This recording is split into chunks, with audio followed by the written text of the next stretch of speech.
Hi, I'm Eunice, and this is not medical advice. What I'm sharing here for you is just my life hacks, how I am surviving the 21st century.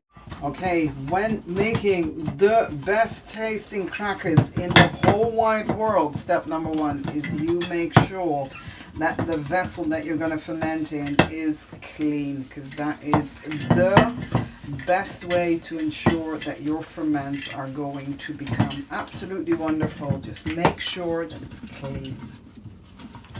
Okay, for the best crackers in the whole wide world, what are we going to need?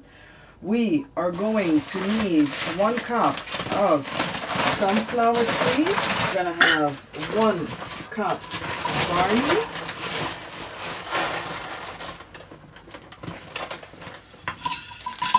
cup of rye,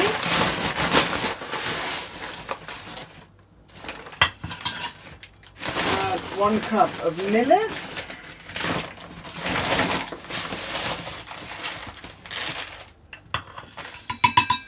we're going to get 1 cup of pumpkin seeds. And why do we need the pumpkin seeds? The parasites in our body really do not enjoy pumpkin seeds. So eating a little bit of pumpkin seed every day will really make the digestive tract unattractive for parasites. And if you mix it together with the kefir, the good bacteria that are introduced in your system through the kefir, they need to eat.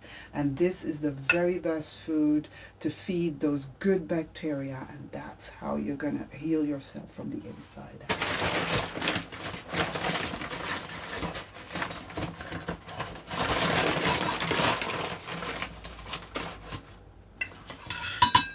Now, just because we can do is we're going to mix it.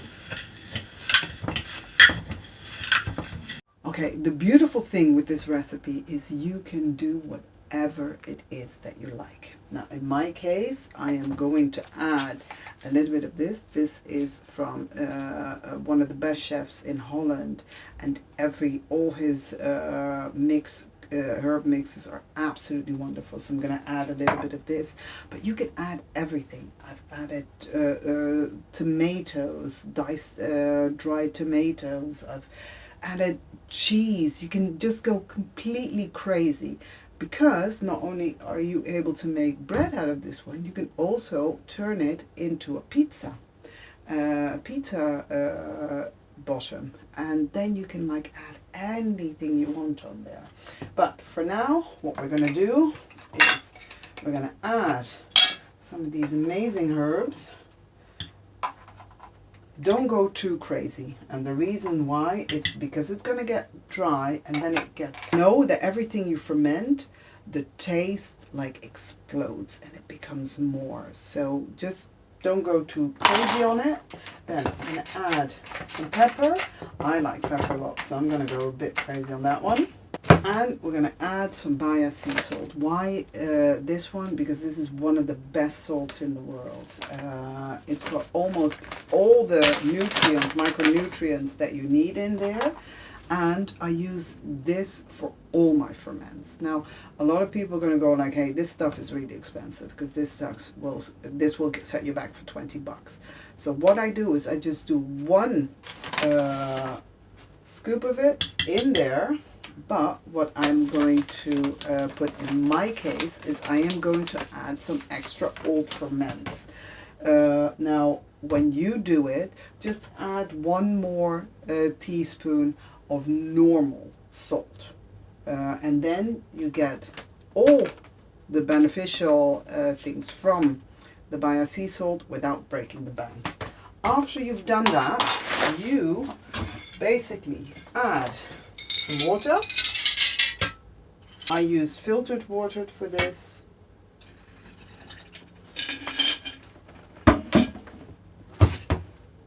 And make sure that everything's underwater and you get like 1 finger in between. Now what's going to happen is that all this water is going to be soaked up, and then it's not going to be underwater anymore.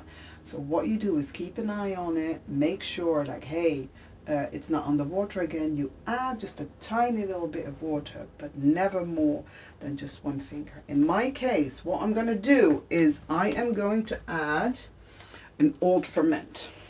And maybe you say, hey, this is moldy, but no, it's not. These are all good bacteria, and we're going to add, I'm going to add some good bacteria to this one, which makes this ferment go twice as fast. What I always do is I clean my utensils with which I'm going to add this. I'm just going to pour it over, and I'm going to pour over some of the ferment, and here you see all these positive bacteria again, because I know that this is going to soak up a lot of moisture, so it can go a little bit further than that, than just this finger, but normally keep this 1 finger rule as something that you should always keep in mind. Now what we are going to do then is I am going to put this one on there. Now what is the cool thing about this one? These are specially made fermentation pots. So this lid is especially made so that water can get out, or air can get out, and water can get out, because what's also going to happen is if you fill this to the brim, it's going to run over, and then you're going to get like a whole puddle of moisture underneath your ferment. So what you do is always make sure that you don't put it too much, don't put too much water in there, so it still has got some time to rise and it doesn't spill over. So these are special fermentation pots, but in this case we do not have that. So just you add a little bit of cloth, keep it in mind, just keep your eye on it for 1 to 2 days, then you will see that 1 to 2 days this is going to all be soaked up. Just add a tiny little bit more water, maximum 1 finger, but once it's soaked up you just do a tiny little bit that all the grains are just beneath the water, and that's it.